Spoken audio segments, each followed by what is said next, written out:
बाबा जी सब का हो रहल बा? कुंजुहा जेल में बा और हम यहाँ। हम कुछ कर भी ना पा रहल बानी बाबा जी, हमार हेल्प करी। हम कितना हेल्पलेस फील कर रहल बानी, समझ ही ना आ रहल बा कि सब कैलस के अनीता आंटी या यूवी।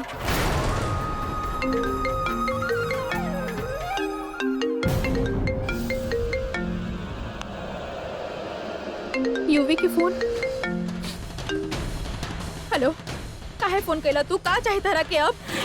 तू हमके सिर्फ तू चाहिए और केहू ना। यूवी तू हमार बात सुना। अब एक्चुअली हमार और तहार फ्यूचर के बारे में बात। का मतलब बताहार? अब तोरा पास सफेद साड़ी तो हुई ना? अगर ना बा तो जाके खरीद ले, काहे कि बहुत जल्द तोरा ओकर जरूरत पड़े वाला बा। और प्यारा कुछ ये दुनिया में अब कुछ ही दिन के मेहमान बा, और ओकरा बाद कुन जाई सीधा भगवान के पास और तू अबू हमरा पास। वैसे डोंट वरी, हम तोरा ज्यादा दिन सफेद साड़ी ना पहने दे, काहे कि एक बार कुंज के बरसी खत्म भई, ओकरा बाद हमने के शादी शुरू। अगर तू अपन मुंह से एक शब्द और निकलना ना था। ज्यादा गुस्सा मत हुआ, काहे कि अगर तू गुस्सा करबू तो हमके गुस्सा आई, और अगर हमके गुस्सा आ गई तो वो गुस्सा निकले सीधा कुंज पे। वैसे भी तू बात चुकल बा बेचारा, लेकिन अब हम तोरा बता दी कि वो श्योर शॉर्ट तरीका से मरे वाला बा। आज के रात हुई कुंज सरना के जिंदगी के आखिरी रात पुलिस लॉकअप में। तू बस हमार सपना देखल शुरू कर, काहे कि एकरा बाद तू हमेशा हमेशा खातिर हमार हो जाई। तुझे अपना बनाने की कसम। I love you ट्विंकल, तू सिर्फ हमार बाबू और सिर्फ हमार हो के रहो। यूवी हमारी बात सुना। यूवी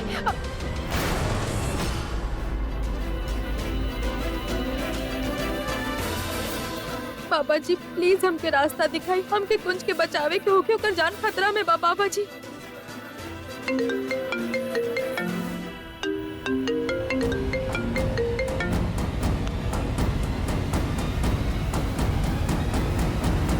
सुरजीत जी, अभी हमनी के घर चले के चाहिए, काहे कि हॉस्पिटल में रात के रुके के परमिशन नहीं खे।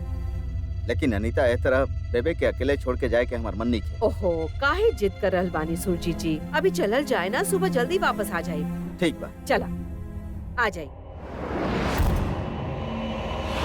अरे दोनों औरत के बानी और बेबी के रूम के तरफ काहे जा रहल बानी? ए रुका, तू दोनों के बाड़ू और वहाँ बेबी के रूम के तरफ काहे? अरे हेलो, तो से कहा। एक्सक्यूज मी मैम, वो दोनों के अंदर पेशेंट के मालिश खातिर बुलावल गइल बा। It's a part of a treatment. लेकिन हम बेबी के ऐसे। मैम आई एम सॉरी, पर विजिटिंग आवर्स खत्म हो चुकल बा, आप प्लीज बाहर जाएं। ओके।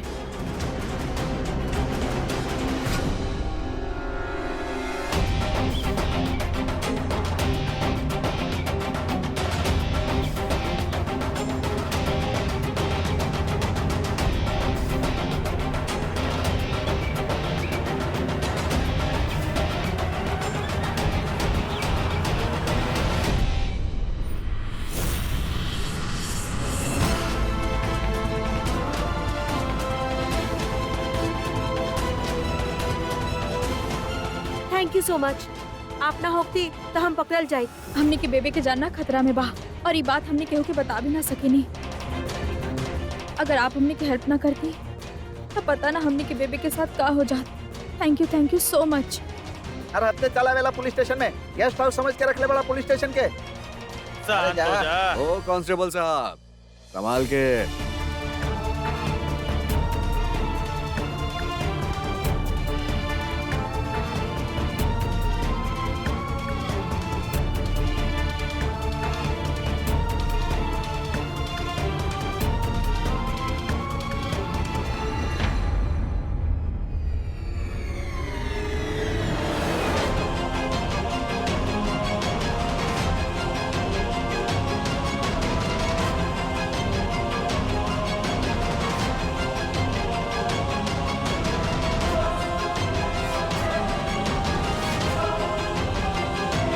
अगर तू हमरा के ठीक टाइम पे फोन ना कर तो पता ना बेबे के साथ का हो जाए।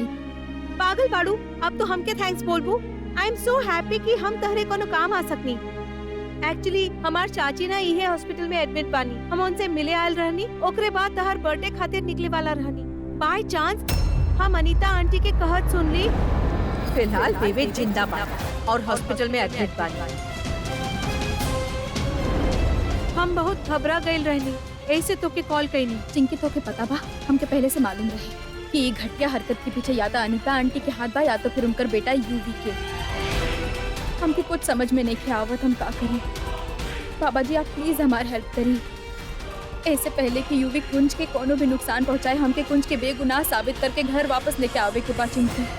Don't worry twinkle, I am sure बाबा जी तहार साथ जरूर दिए हैं।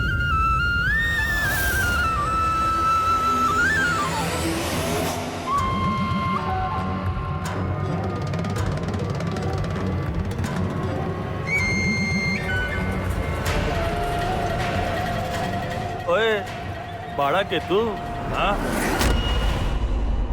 और कौन जोन में आयल बाड़े? अरे बोला ओए तोरा मुंह में जबान नहीं का? अरे कहाँ से आयल बाड़े? लागत भाई ना बोली, शकल देखा। अरे हमके तो लागत भाई स्टेशन के पास जौन होटल बा ना वहाँ से आयल बा। का बात करल बड़ा?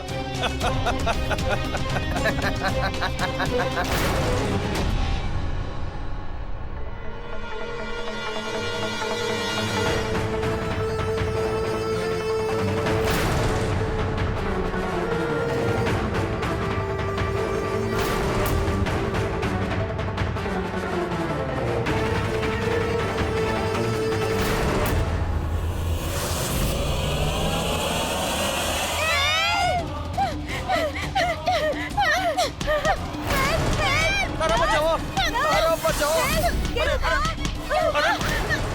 अरे चिंकी अरे तुम्हारी हिम्मत कैसे मिला हमारे बेबी के हाथ में बेबी? कैसे हाथ में गले तू हमारे बेबी के? हाँ कैसे? अरे बचाओ हमके। ना माँ घबराए के कोनो बात नहीं है, सब कुछ ठीक हो जाई। हाँ इंस्पेक्टर साहब आयल बड़े स्टेटमेंट लेवे। हाँ ठीक है। बचाओ। ये आवाज तो बेबे के रूम से आवत बा।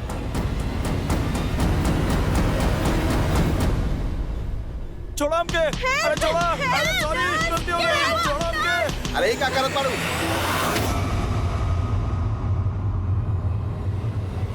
ट्विंकल, चिंकी,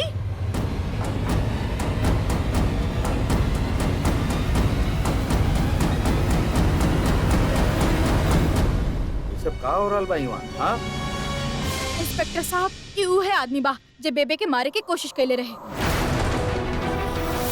और हमने के पूरा यकीन रहे कि ये अपन अधूरा काम पूरा करे जरूर आई। यही से हमने यहाँ बैठ के एकर वेट करत रहनी कि जैसे ही विंडो से आई हमने एकरा पकड़ लेनी और मारल शुरू कर देनी। अबे तोरा लागल तू खिड़की पर चढ़ के यहाँ के मर्डर करके चल जेबे? हाँ पूछिए इंस्पेक्टर साहब केकरा कहे पे सारा इल्जाम कुंज पे लगैलस। हाँ और केकरा कहे पे ये हमने के बेबे के मारल चाहत रहे। आपके दू गो डंडा पड़ी ना तो एकर मुंह से सच निकली। साहब हमके कुछ नहीं के पता। हम सिर्फ ही काम पैसा खातिर कैले बानी। हमके कोनो गुमनाम कॉल आई रहल, बोले रहल कि पैसा भिजवा देले बानी, काम हो जाए के चाहिए और अगर पकड़ा गिला तो इल्जाम कुछ पे डाल दिया। साहब हम चेक कहीं नहीं था, वाकई में पैसा आ चुका रहल। यही से हम मजबूर रहनी और ये काम सिर्फ पैसा खातिर कहीं नहीं। हमके माफ कर दी साहब, आप लोग प्लीज हमके माफ कर दी। झूठ बोल रहल बा इंस्पेक्टर साहब। ही एकरा अनीता आंटी पैसा देले रहली, अनीता आंटी एकरा से सब करे खातिर कहली।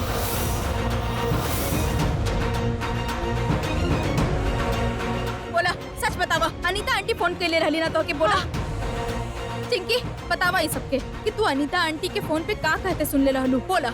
हाँ हम अनीता आंटी के फोन पे केहू से बात करत सुन ले रहनी बेबे के बारे में। बस हम तबे ट्विंकल के कॉल करके यहाँ बुला ले और हम दोनों बेबे के रूम में छिप गए नहीं। 1 मिनट। हाँ हम फोन पे केहू से बात करत रहनी, लेकिन हमके बेबे खातिर बहुत ज्यादा टेंशन रही। बेबे के अगर आज रात के होश आ जाए तो बहुत अच्छा बात बा, लेकिन अगर ऐसे ना हो तो बेबे के मौत से सारा परिवार बिखर जाए। चिंकी पहले ई बताव का तू हमके बेबे के मर्डर प्लान करत सुनले रहलू? का तू ई सुनले रहलू कि हम केहू से कहले होखी कि ऊ यहाँ पे आके बेबे के मार डाले? या का तू ई सुनले रहलू कि हम ई आदमी से कह रहल बानी कि ई हॉस्पिटल के विंडो से अंदर आके बेबे के मार डाले? बोला, सुनले रहलू ऐसन कुछ? बोला चिंकी, सच बतावा, बता दा सच सबके। ना, ऐसन तो कुछ ना सुनले रहनी हम। एग्जैक्टली, काहे कि हम ऐसन कुछ कहनी ही ना।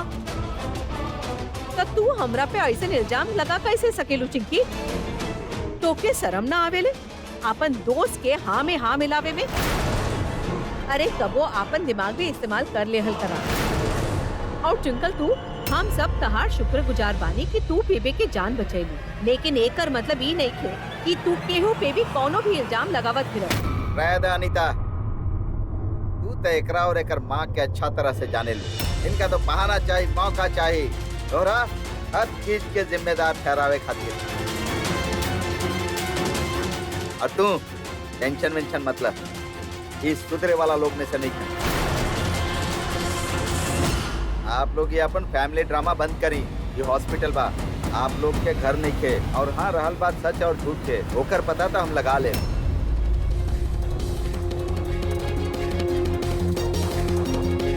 बेबे,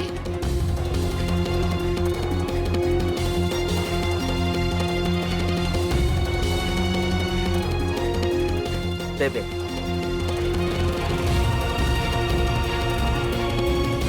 ट्विंकल, बेबे आपके होश आ गए? तू लोग सब? हाँ बेबे, हमने सब हॉस्पिटल में बानी।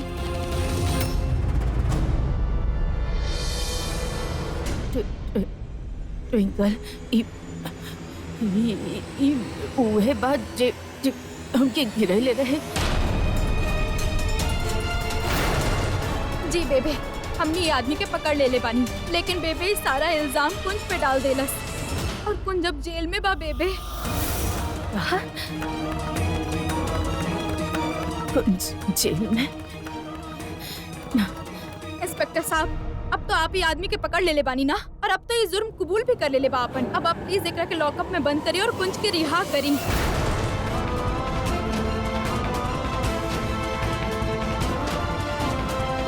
इंस्पेक्टर साहब प्लीज जल्दी जाए, कुंज की जिंदगी और मौत के सवाल बा।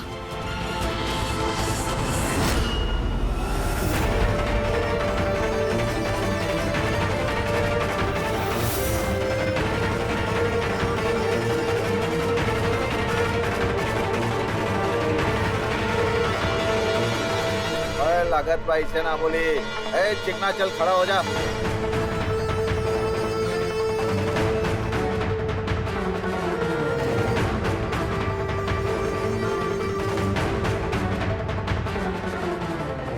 अरे भाई चिकना, अरे पोलत कहने के, हाँ? अरे पोलत कहने के, अरे कौन जुर्म में आयल बड़े? हाँ? कांस्टेबल साहब, ये दोनों से कहीं कि हमसे दूर रहें, प्लीज।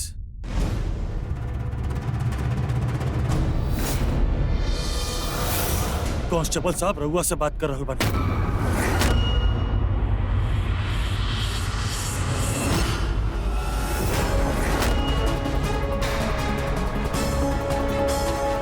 हमनी के शिकायत करबा, हमनी से पंगा लेबा। पीछे ओए!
हटो।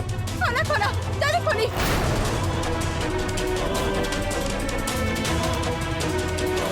तू ठीक बड़ा कुंज? ट्विंकल तू यहाँ बेबे कैसन बाड़ी? का हो खतरा है अंदर इंस्पेक्टर साहब देखनी आप। ये सब का हो रहल बा? अब तू का करल बाड़ा? रोकला ना ये लोग के? सर, हम कोशिश केले रहने, बाकी ये लोग सुनते ना रहे। रोक रहा ये सब मारे आयल रहले कुंज के, ये सब साजिश रहे। का? मैडम 1 मिनट रुकी। अरे ये भेजली बात तोरा? अरे बोल ना बतेबे तू। हाँ, तू लोगन से सच चुकलवावे हमरा अच्छा तरह से आवेला। हाँ।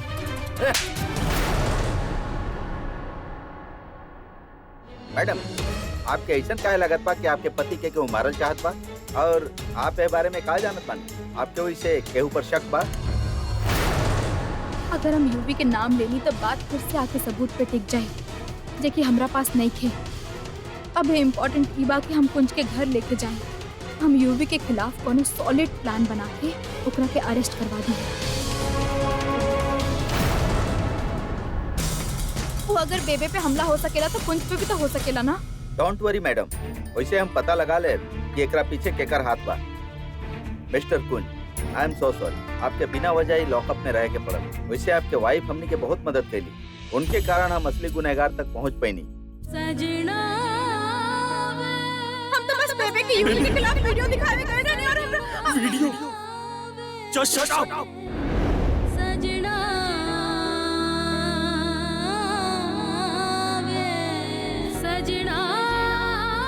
हाँ, वैसे भी ये अपन गुनाह कबूल कर ले बा।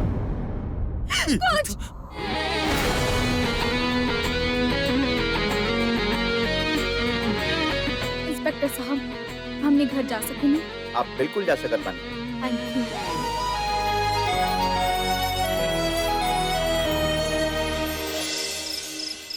शर्म आवेले ई सोच के सुरजीते कि तू लोग हमार कुंज के साथ सौतेला बर्ताव कैला, ओके जेल में बंद करवा देला। तू लोग सोच भी कैसे सकेला कि हमार कुंज अपन बेबे के नुकसान पहुंचा सकेला। बेबे दरअसल वो वक्त हमनी के आपके बहुत ज्यादा टेंशन होत रहे और फिर ओकरे ऊपर वो आदमी कुंज के नाम भी ले लेलस। यही से सब कुछ हो गई। और वैसे भी बेबे कुंज के पास आपके प्रॉपर्टी के रीजन तो रहल ही ना। I mean, देखा फर्ज करा अगर आपके कुछ हो जात बा तो आपके सारा के सारा प्रॉपर्टी कुंज और ट्विंकल के ही हो जाए ना। अरे अनीता, तू रहेदा तू कौने दुनिया में रहेलो तू? इतना गुस्सा, इतना नफरत, तू का जाने लू हमार कुंज के बारे में? तो के पता बा कुंज कैसन बा? अरे वो तो कौनो अजनबी के जान बचावे खातिर अपन जान पे खेल जावे। अगर जेब में एगो ठेला ना होखे ना, जेब खाली होखे ना, फिर भी उस सामने वाला के मदद करे खातिर चूकी भी ना। ऐसन बा हमार कुंज। तू सब लोग कुंज के गलत समझला। दिमाग खराब हो गई बा, तू लोग के दफा हो जाए यहाँ से।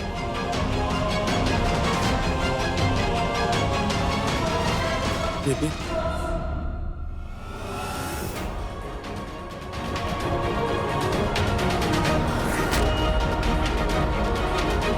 तू ठीक बाड़ा ना बेटा? हम बिल्कुल ठीक बानी बेबे। रउआ ठीक बानी ना? हाँ, हम ठीक बानी बेटा। दोस्त तू आ गई ले, यूवी तोरा के बहुत मिस कैलिस, पता तोरा के? हम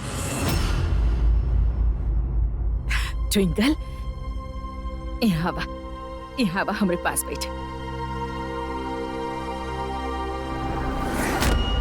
आज तोहार वजह से हम जिंदा बानी। हमार कुंज ठीक बा। पुत्र, तू एक बार फिर से साबित कर देलू कि तू कौनो वरदान से कम न बाड़ू। भगवान के आशीर्वाद बाड़ू तू हमनी खातिर। जियत रह।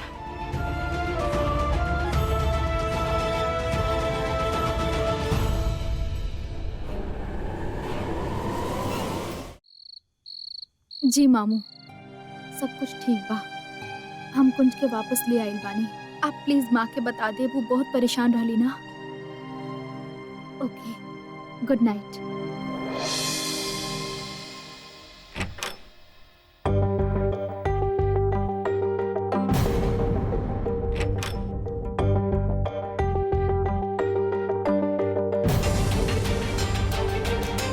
कुंज तू दरवाजा काहे बंद कर रहल बाड़ा?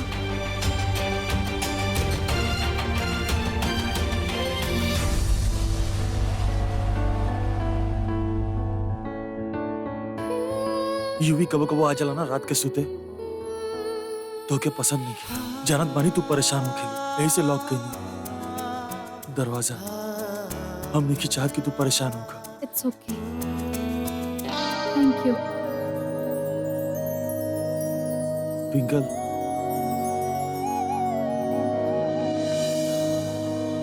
सजना वे,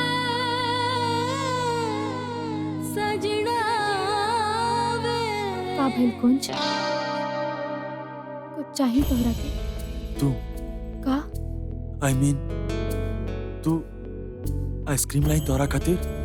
का? हमार मतलब आइसक्रीम करल बनी अब बर्फ बर्फ लाई। बर्फ काहे खातिर? स्वेलिंग स्वेलिंग खातिर। हम समझनी ना काहे। आई मीन तोरा फेस पर जब बेबे गिरली त पता ना का भइल, हम कुछ समझ में ना आवत रहल। गलत, बहुत बहुत गलत कहीं। कुंज ट्विंकल वर्ड्स नहीं कि हमरा लगे समझा खातिर। I was totally wrong. हम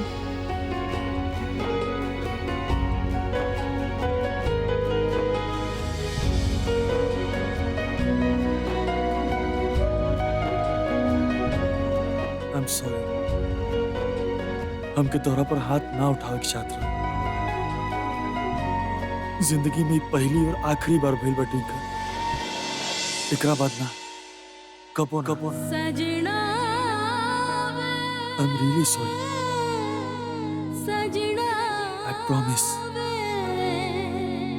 सजना।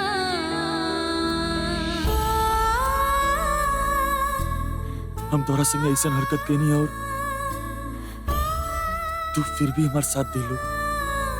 हमरा पर जौन इल्जाम लगावल गईल ओके तू झूठा साबित कइलू। हमके जेल से निकलू। Thank you twinkle.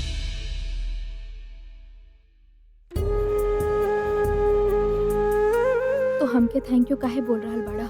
तोहके तो बचावे के ही रहे ना, बेबी खातिर, तोहरा खातिर। हम तो जे कईनी से तो थैंक्स मत बोला प्लीज।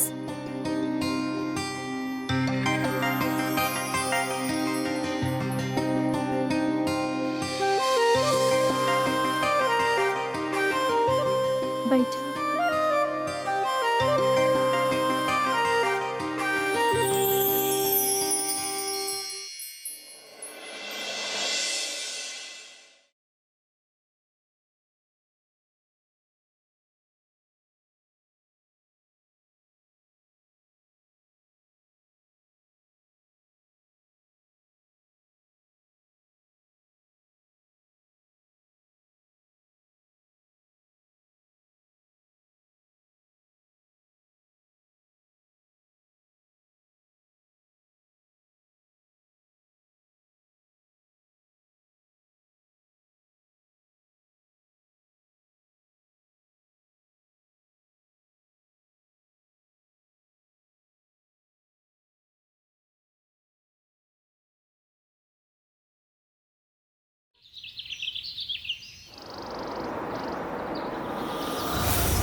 हे भगवान!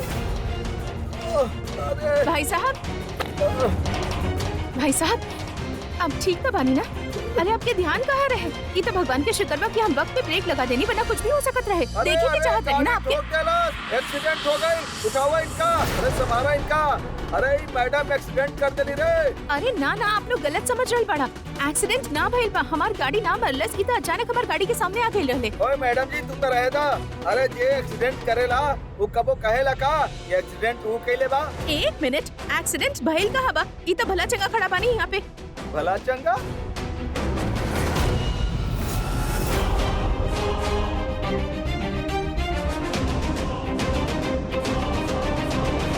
कोई था आपके गाड़ी के नीचे आवत आवत बचल बा। अभी एक जान जा सकत रहे और आप कहतानी भला चक्का बा। केहू के जिंदगी मजाक बा का?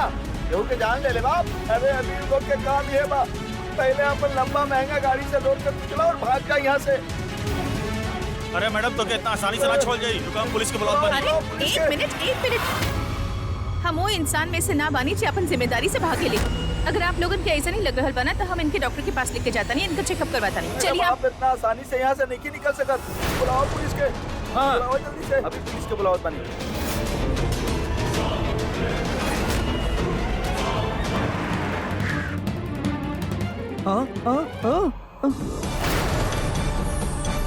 आंटी आंटी आप एक्सीडेंट कर देनी। हाँ ई का के नहीं आप हाँ लग गई लिंक रखे। हाँ दोस्त देखा आंटी का कहली ई अंकल के एक्सीडेंट कर देली। देखी लग गई। माँ ना पुत्र, हम कोनो एक्सीडेंट ना कहीं। ये अचानक हमार गाड़ी के सामने आ गई रहे, गाड़ी लागल भी ना इनके। माँ हम बात करते हैं। अरे तू होके लगे बात करे वाला। देखो हमारी बात सुना। अभी आई पुलिस, पहुँचते हो के वहाँ पर। अरे माँ हाँ ये सब माँ ठीक तो बानी ना? और ये सब लोग के बाड़े? इनके ऐसे लग रहा बा कि हमार गाड़ी से एक्सीडेंट भइल बा, जबकि कुछ भइल भी ना, गाड़ी छोलस भी ना इनके। ट्विंकल तू रह दे, हम हैंडल करत बानी।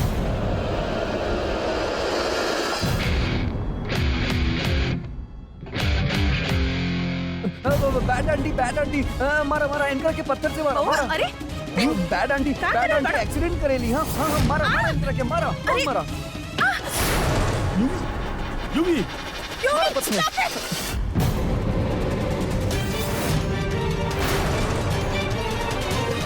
तोरा के तो आज हम छोड़ब ना। हमार माँ के पत्थर मारल तू, हमार माँ के बहुत हिम्मत आ गेल बता रहा में। आज तो हम तोरा के छोड़ब ना। तू हद कर देला, हर लिमिट क्रॉस कर देला। ट्विंकल पुत्र तमाशा मत करा, चला अंदर। बेबे हमें कट ना छोड़ब। ये सब कुछ एकरे कल धरा बा। ऊपर से हमार माँ पे पत्थर मारता। ट्विंकल छोड़ा ओकरा के, चला चला अंदर।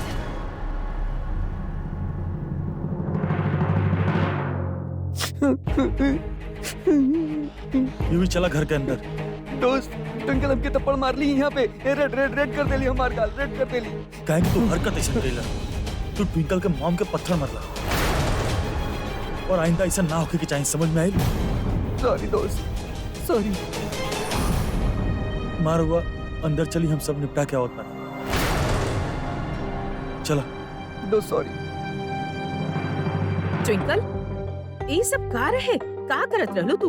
आज तो के देख के हमके ऐसे महसूस भइल जैसे कि क्यूबी के हर बात पे एक अजीब से जुनून सवार बा तोहरे अंदर। जैसे कि हर बात पे तू ओके गुनहगार साबित करे चाहत बाड़ू। काहे? हम मान रहल बानी कि क्यूबी गलती कैलस तो हर माँ पे पत्थर मारलस, लेकिन क्यूबी बच्चा जैसन हो गई बा। ओके गलत और सही की कौनो फर्क ना पता, फिर भी तू सरे आम ओके सबके सामने थप्पड़ मरलू। आज तो के देख के हम हैरान बानी। हमके यकीन ना हो रहल बा कि तू उहे ट्विंकल बाड़ू जेके हम जानी ले। तो हर रूप इतना बदलल रहे पुत्र, का बात है? बतावा काहे ना? बात ही बा कि आज फिर हार गई नहीं हम। एक बार दोबारा हार गई नहीं हम वो आदमी से। वो आज सरेआम हमार माँ के सड़क पे पत्थर मारलस, हमार माँ के नुकसान पहुँचावे की कोशिश कैलस, और सब कुछ जान के भी हम कुछ ना कर पैनी हम। ये तो का कर रहल बाड़ू? सही कहत बानी हम बेबी। हमके ना शर्म आवेला अपना आप पे, गुस्सा आवेला अपना आप पे, नफरत होकेला अपना आप से कि हम वो इंसान से इतना मोहब्बत कईनी, इतना कुछ भी कईनी ओकरा खातिर। पागल जैसा प्यार कईनी ऐसन इंसान से। अपन माँ से झूठ बोलनी, धोखा देत रहनी अपन माँ के। वो इंसान के साथ भागे के प्लान बनवनी, काहे कि हम ओकरा से भाग के शादी करल चाहत रहनी। और वो इंसान वो तो हमके प्यार करते ना रहे बेबे, धोखा देते रहे हमके, धोखा। और आपके पता बा काहे? सिर्फ अपन माँ के बदला पूरा करे खातिर।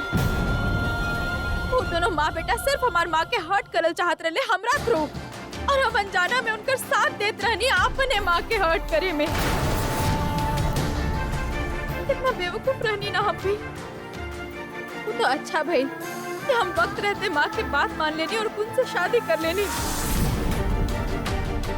हम डिसाइड कर ले रहनी हम एगो अच्छा बेटी, एगो अच्छा बीवी और एगो अच्छा बहू बन के दिखाई, अपन माँ के प्राउड फील कराई, अपन अतीत के साया कबो ना आवे देम अपन आवे वाला जिंदगी में।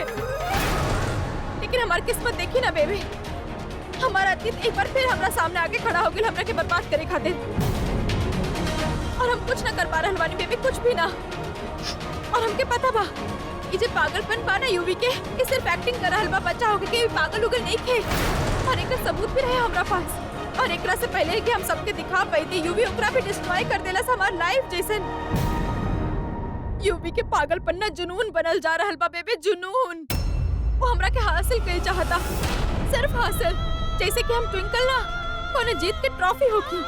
गोवा अगल रहे वो कुंज के मारे, वो हमने के शादी में भी कुंज के मारे की कोशिश कैलस, और आज वो हमार माँ के नुकसान पहुँचावे की कोशिश कैलस। बेबे हम हार गए नहीं बेबे, हमरा के कुछ समझ में नहीं के आवत, हम हार गए नहीं, हम का करी, हम हार गए नहीं।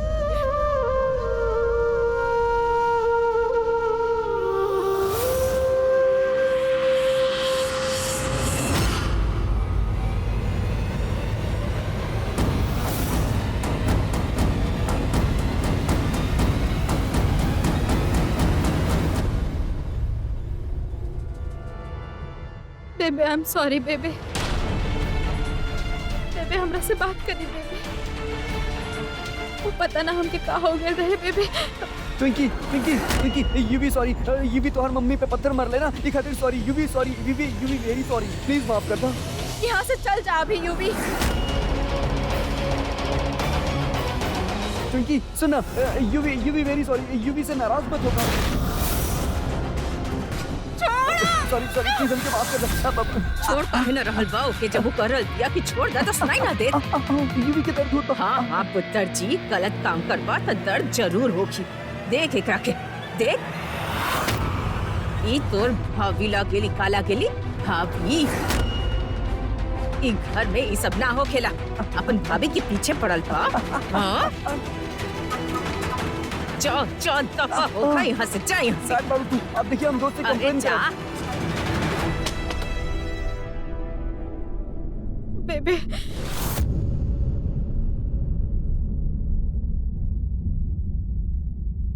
कुछ बोले की जरूरत ना बाबू,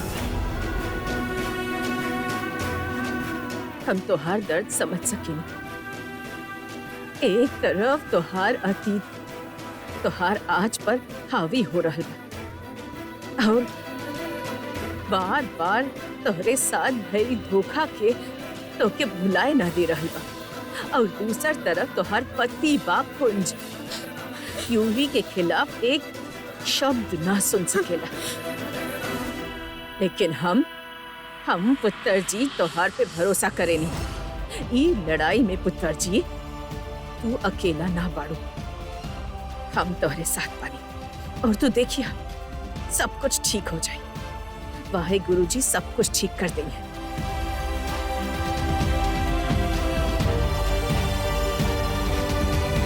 थैंक यू बेबे।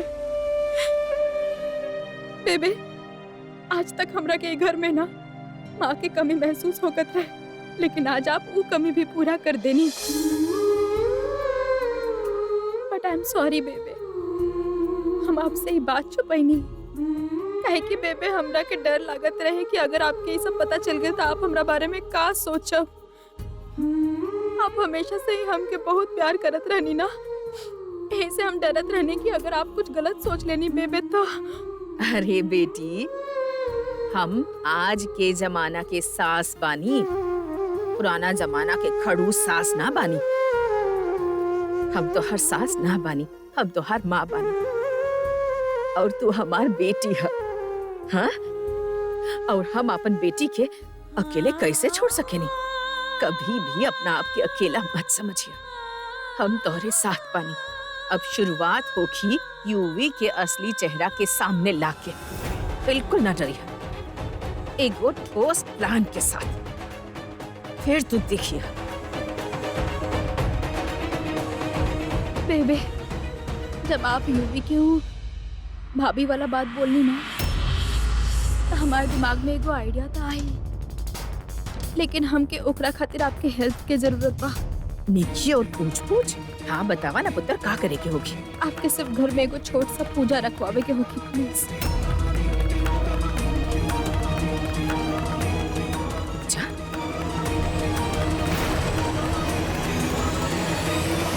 हाँ दोस्त सच्ची बेबे ना हमके डटली और देखा हमार कान भी खिंचले, देखा ना लाल हो गई।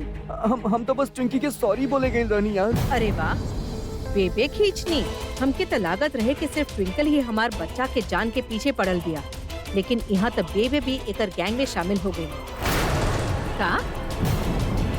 गैंग? ना ना बेबे, हमार कहे के ऊ मतलब ना रहे। हम तो ये कहत रहनी कि का बक रहल बाड़ू गैंग शैंग? हमके तब बस इतना मालूम बा कि जब छोट गलती करेले तब बड़ छोट के समझावेले, अगर उ ना माने तब उनके डांटेले और जरूरत पड़े तब कौन भी खींचेले। अनीता, अगर बड़ छोट के ना समझाई हैं तो के समझाई, तू बतावा। आप बिल्कुल सही कह रहल बानी बेबे, हम भी मान रहल बानी। आप ही घर के बड़ बानी तो आपके तक केहू के भी डांटे के पूरा हक बा। एंड आई एम श्योर अगर आप यूवी के डांटनी हो तो कोनो गलत बात पे ही डांटे होखिए बेबे। बाकी चुप यूवी। अच्छा बेबे, 31 दिसंबर है ना, न्यू ईयर्स, तो हम न्यू ईयर्स खातिर पार्टी अरेंज कैले बानी। आपके तो कोनो प्रॉब्लम नहीं खे ना? ना, हमके कौनो प्रॉब्लम ना है। हम तो मानी ले कि नया साल के शुरुआत अच्छा होके के चाहिए, यही से आज दोपहर के हम पूजा रखवैले बानी। वो कहा ना, इतना दिन से ई घर में उतार चढ़ाव चल रहल बा, तो सोचनी कि घर में थोड़ा से शांति हो जाए। बेबे ये आइडिया तो बहुत ही अच्छा बा। हालांकि सुरजीते, मनोहर, उषा घर में ना बाड़े, लेकिन हम सब तो पूजा में शामिल हो सके नहीं ना। ऑफ कोर्स बेबे।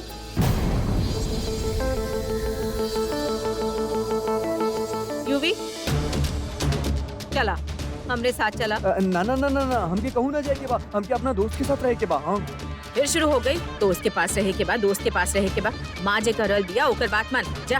ना हम ना जाए, आप करी जो करे के बात क्या करी। हम फिर तोहर कान खींची। ना ना बेबे, हमें के ले जा रहल बानी। यूवी चला। हम बैठ बेबे।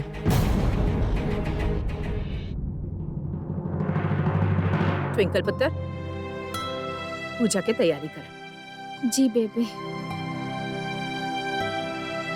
बेबे हम आवत बानी। कुंज पुत्र, जी? एक मिनट, तेरे साथ बात करे के बाद बैठा। पुत्र, इतना दिन से ई घर में जे कुछ भी भइल ना, ओकरे बाद तो हमके पूरा यकीन हो गई बा कि भगवान ट्विंकल के हमनी के घर में खुशी खातिर खास तौर से भेजले बाड़े। देखा ना, इतना मुसीबत आयल ई घर में, लेकिन ट्विंकल के वजह से हम सब बच गई। जी। तो हमके एगो बात बता, ई लड़की इतना कुछ हमनी खातिर कैलस, एक घर खातिर कैलस, फिर हमनी ओकर एगो छोट से बात काहे ना मानी ले? माने तानी कि एक दो बार वो गलत साबित भइल, लेकिन बार बार वो इतना विश्वास के साथ एक के बात दोहरा रहल बिया, तो काहे ना हमनी ओके अपन बात साबित करे के एगो मौका दे? बेबे कहीं रुआ यूवी? हाँ पुत्र, हम यूवी के ही बात कर रहल बानी। बेबे आई डोंट बिलीव दिस। रुआ भी ट्विंकल के साइड ले कुंज, रहल बानी। वो लड़की अपन परिवार, अपन घर, अपन माँ तक के छोड़ के एक घर में तोहार पत्नी बन के आयल बिया, सिर्फ तोहरा खातिर। लेकिन पुत्र, जब यूवी के सवाल आवेला तो तू ओकरे खिलाफ एक शब्द ना सुने चाहत। ई बात में एगो औरत के धोखा ना होवेला इतना आसानी से। हम भी एगो औरत बानी, हम समझीले ओकरी बात, और हमके ट्विंकल पे पूरा भरोसा बा। सवाल ई बा कि तोहके ट्विंकल पर भरोसा काहे ना बा? काहे तोहके ओकर हर बात गलत लागेले? जाने की कोशिश कैला कि वो का सोचेले पुत्र?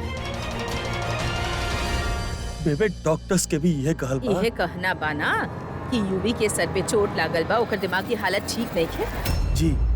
लेकिन का कभी कोनो टेस्ट करवाइला? कोनो रिपोर्ट बा ई साबित करे खातिर? कोनो सबूत?